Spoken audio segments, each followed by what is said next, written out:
Following a year-long multi-jurisdictional investigation, the Calgary Police Service has charged a man in relation to the Grandparent scam.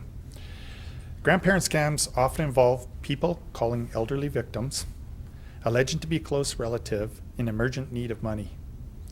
The victims are fraudulently convinced to send money to their alleged relatives in the form of money transfers, prepaid credit cards, or by sending money via courier.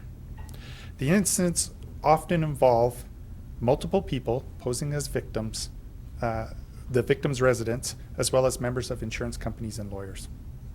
To date, CPS has received 139 complaints from victims, totaling more than $210,000 of losses by these elderly victims.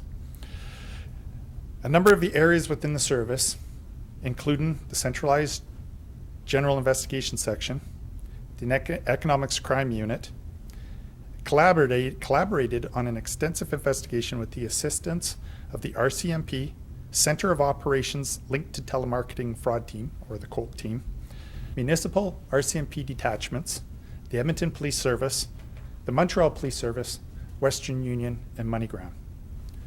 On Tuesday, February 10th, Yan Gayson, 28 years of age, of Montreal, Quebec, was arrested in Montreal and charged with 10 counts of fraud under $5,000 and 10 counts of theft under $5,000.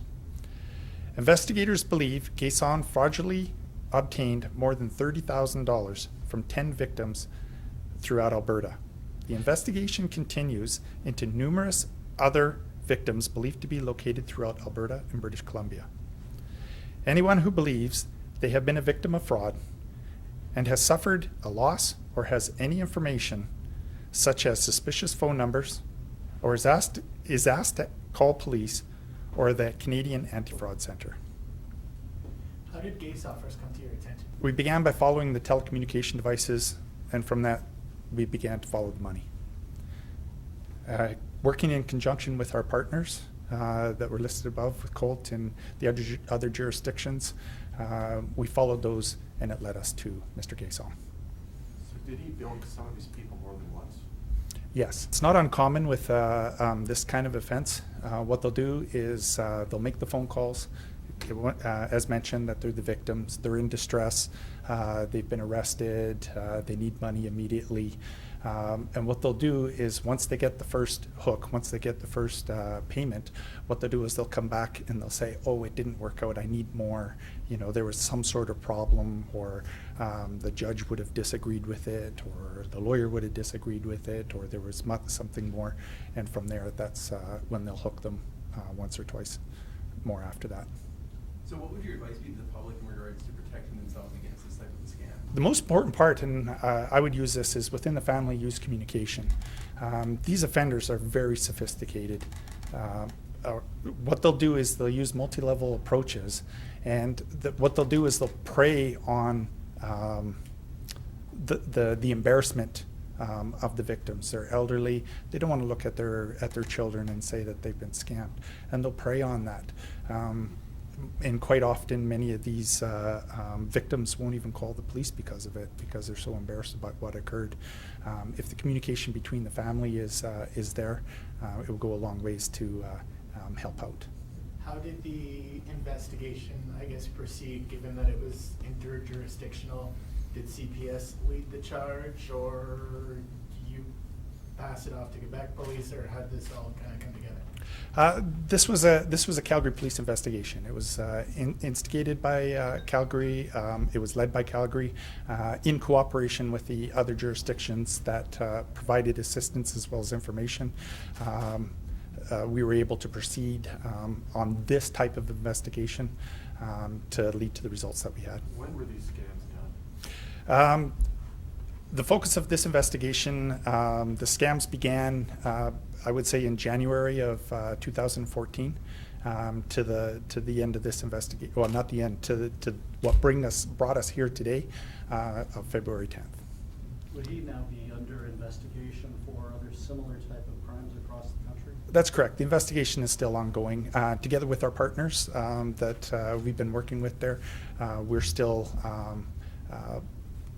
proceeding with this investigation with the goal of identifying more victims and laying more charges. Did he use one set story, or did he have several stories in his arsenal? They're all a variation of the same type of story. The relative is in distress. Please don't tell my dad, or please don't tell my mom, and we need the money now. And please send it this way. They're very sophisticated. When the victims go to send the money, there's warnings out for them. Examples with Western Union and MoneyGram, there's posters, there's warnings. Even the staff has been working very, very hard at trying not to let these victims be the victims, but the people that are perpetrating the scam, they're so sophisticated, they coach the victims on what to say to circumvent anything that could be used to help them.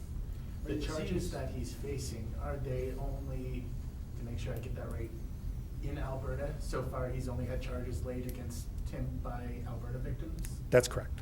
Okay. You're pretty certain there are more victims of this individual out there than I. That's correct. The more victims, and I know this from personal experience, I've gone to the victims. It was from our investigation that we went to the victims and told them that they were victims. They didn't realize it, and I'm speaking to them. I'm asking them to contact their relative, and when they did, well, you can see they were absolutely devastated. So is he also, just to clear up all with the stories as well, was he impersonating the family member, or would he also say that, hey, he knew the grandson or granddaughter that they were in trouble? Did he use both? Or Yeah, there was variations. The majority of them, he would claim to be the relative. You know, whether it's a nephew, whether it's a grandson, whichever one it was. And what they would do is they would prompt it. So when he'd make the phone call, you know, hi, this is your favorite grandson. I need your help. And you know, the benevolence of course of the victims. You know, they're loving. You know, they love their grandchildren. They love their nephews. You know, they would respond. You know, Johnny, is this you? Yes, it's me, Johnny. I need your help. And that's how they would hook them. How would you categorize these kinds of offenders? What would you say about them? Well, from a year long looking at this and seeing the devastating effect that it has on families, it's hard to look at it. You know, offenders are offenders, but these are one of the most vulnerable sectors of our culture, of our society, and it's pretty hard to, from my perspective, to see them when they're devastated. I don't know if I missed this, but what led him to the victims in question here? Was it, I mean, did he find them through a group, or, I mean, how could he tell that they were seniors? Well, that's a part of the investigation that we're still working on in conjunction with our partners. We're working to bring that out. So there was 139 complaints received by the CPS. So it would be safe to say that there are roughly 29 victims remaining out there, considering that only 10 charges have been laid, I guess, in connection to the Alberta victims?